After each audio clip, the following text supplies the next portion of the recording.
میں یہ بھی سوال پوچھوں گا چونکہ ہم اس وقت کلام کو اور کلام کی نوعیت کو سمجھنا چاہ رہے ہیں. دیگر بھی ایسے کلام ہیں، بہت سارے کلام ہیں. یہ جو میں تو پنجتن کا غلام ہوں، اس کے دیگر مصرے اٹھا لیں، اسے مسدس کی پوزیشن ہے، اس میں سے بھی سب سے عمدہ یا ایسا پڑھا جانے والا جملہ یا اس کی سطر وہ کون سی ہے جس کو آپ پڑھتے ہیں تو آپ کا دل کرتا ہے دوبارہ پڑھوں، تکرار کروں اس میں؟ میں آپ کو پڑھ کے سناتا ہوں. جی.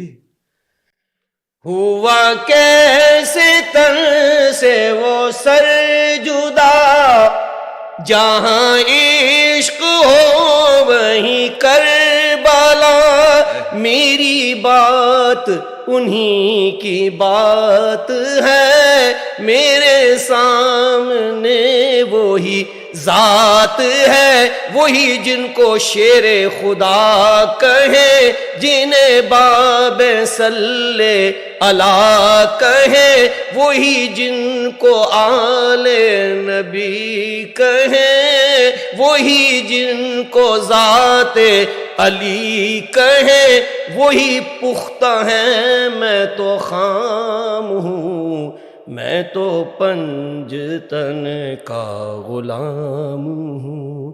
وہی پختہ ہیں، میں خام ہوں، میں تو خام ہوں. مجھے اس کی تکرار اچھی لگتی ہے. ہائے ہائے ہائے ہائے، وہی پختہ ہیں، میں تو عاجزی خام ہوں. انکساری ہے. وہی پختہ ہے، میں تو خام ہوں. بھائی سبحان اللہ. میں وہ سرکش جو نہیں آتا کسی کے زیر تاب، میں نہیں کرتا کسی سلطان دنیا کو سلام، مگر نام حسین ابن علی آ جائے تو میں غلام ابن غلام ابن غلام ابن غلام.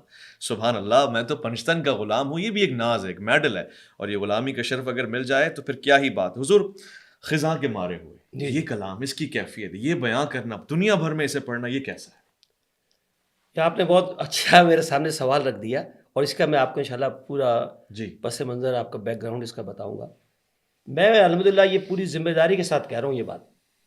اور چونکہ آپ کا یہ چینل جو ہے، آپ کا یہ جو پروگرام ہے پوری دنیا میں دیکھا جاتا ہے. میں نے امریکہ میں آپ کے بہت پروگرام دیکھے اور بڑا ذوق لیا میں نے اس سے. شکریہ.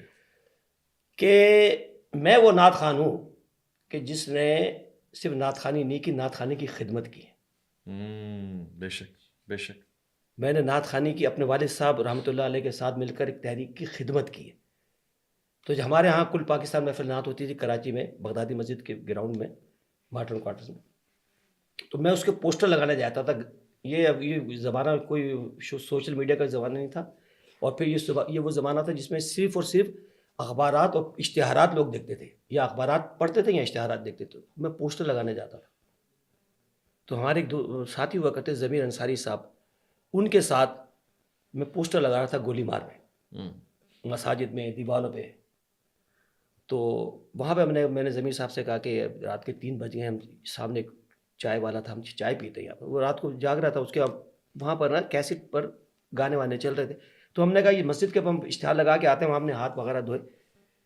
تو وہاں مہدی حسن کی غزل چل رہی تھی، گلوں میں رنگ برے باد نو بہار چلے.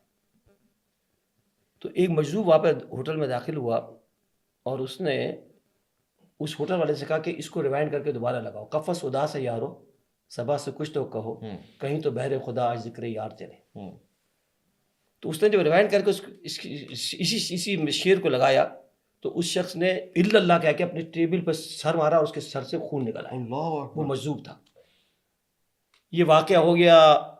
میں گھر آیا، ابا جی رحمۃ اللہ علیہ کو جب میں یہ نے بات سنائی تو آپ اشک بار ہو گئے. حالانکہ یہ کوئی ایسے، میں نے کہا ابا جی رونے لگ گئے. رات کو ہمارے 11ویں شریف کی محفل تھی. تو ابا جی رحمۃ اللہ علیہ جب ہم چونکہ ساری رات کا میں جاگا ہوا تھا، تو ابا جب اٹھے، میں جب اٹھا تو ابا جی نے فرمایا فصیح الدین نعت ہو گئی، آج تم نے 11ویں شریف پہ پڑھنی ہے. تو نعت یہ تھی خزاں کے مارے ہوئے جانے میں باہر تھے. ابا جی اس واقعے سے متاثر ہو کر ابا جی نے یہ کلام لکھا. نعت ہو گئی. کیا بات ہے. اچھا، یہ لکھنے کا حصہ بھی اور پھر پڑھنے کا حصہ بھی آپ نے یہ اللہ کی مہربانی. اور ابا جی نے مجھے کہا اسی انداز میں پڑھنا جس انداز میں مہدی حسن نے پڑھا ہے. اور انہوں نے سن کے کیا فیڈ بیک دیا جب؟ وہ تو سبحان اللہ. پھر تو اللہ بڑے اللہ کی کرم نوازی ہوئی. ماشاء اللہ ماشاء اللہ.